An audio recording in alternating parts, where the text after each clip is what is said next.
Good day! Competitive CSGO is already 10 years old. 10, Carl! And on eve of CS2, we will remember everything. How the gameplay meta changed and how the style of players was formed. From crawling barrels to fast rushes, from the imbalanced CZ to the AWP with 5 bullets, from the complete lack of the Molotov to unreal nade spreads.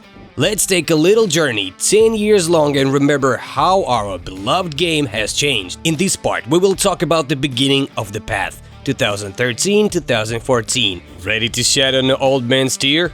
This is FarmSkins. Enjoy the video. CSGO was released in August 2012 after an extensive beta test and was still very raw, and the first major took place in 2013 in Sweden at the home of DreamHack. This is where we should start our story. 2013 is the beginning of the player's journey in CSGO, global changes after 1.6 and the first testing of the meta. The main map pool at the first major consisted of 5 maps: Dust 2, Inferno, Mirage, Nuke, and Train. Accordingly, the peak and the ban system was almost undeveloped. Teams had 1 ban each and everything else was basically pick decider.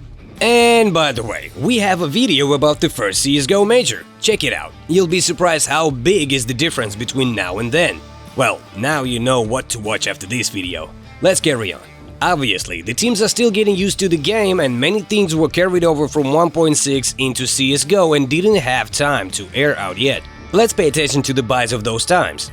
As we can see in the Fnatic NIP match, there are 4 P2000s per team because the USP came out 3 weeks before the major and teams hadn't really learned to handle it yet. The default nade buy is Flash Smoke HE. No Molotovs at all. Teams don't even buy them. Either they don't acknowledge them or don't understand the utility yet. Smokes are bought, but not thrown much either. They were mainly used as CTs to cut off sight. One exception is Long on Dust 2 for the attack. Those were thrown properly, and it seems that also came from 1.6.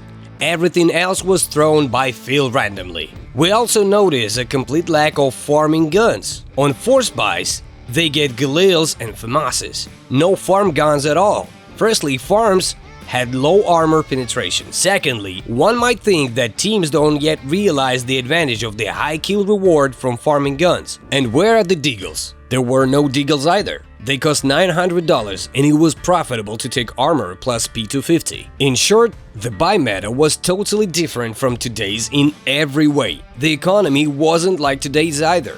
From 13 to 19, there was a completely different income system per round. For a loss, teams got $1,400. For a round win, $3,000. Always. Because of this, it was difficult for the losing team to get back in the game and forces were played much more often.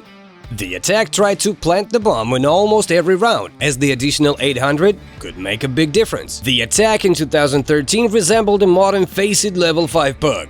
Just shoot and run. Although no, even level 5s know basic set of smokes now. Often players went for aim duels due to the lack of the effective grenades. They played fast and tried to overwhelm positions as quickly as possible. To sum up, it's obvious that 2013 is a raw game with raw players. Let's move on to 2014. By then, teams were starting to slowly figure out how to play the new CS. One of the most important things will be the imbalance of AWP. Before, the movement speed while zoomed was the same as unzoomed. That is like the Scout now, you could run around scoped in. Because of this, the AWP could often take round almost solo. That's why there were so many Seek highlights. Kenny S is proof of that. Well, or Solek. But the imbalanced AWP wasn't the only distinguishing feature of 2014. Teams also start using Molotovs for the first time, just like smokes in 2013, only by hand and without any preparation. That mainly worked against the push. Well, that's something. Why not use nades? The first farming guns will also appear. And there's one but. These are not the Mac 10s or the MP9s we used to, but P90s and in rare cases MP7s. The P90 has a lot of ammo and possibly another 1.6 have it, and the MP7 had very good spray control. This choice was also related to the relatively low cost. An important fact is that the P2000, which until recently 80% of players used, was nerfed. Now, It penetrates armor 20% worse, and its effectiveness at long range was also reduced. It was in 2014 that many players began to slowly switch to the USP. Of the new pistols in 2014, the CZ75 was added, and it would be one of the best pistols to force buy. And not only that, of course, it cost $300. And one shot at the head up close. It could replace the P250, which everyone did.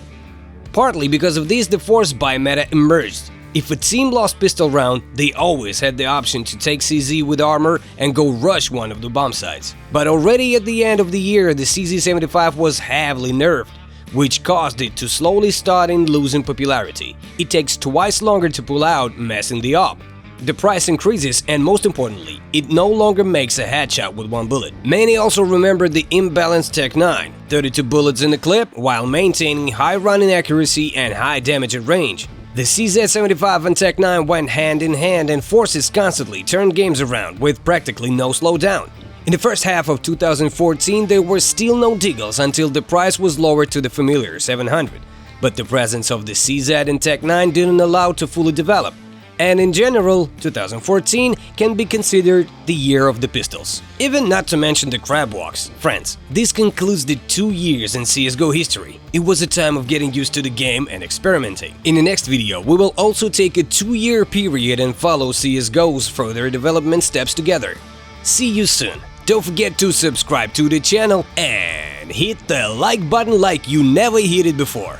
But for now, you can watch this video right here.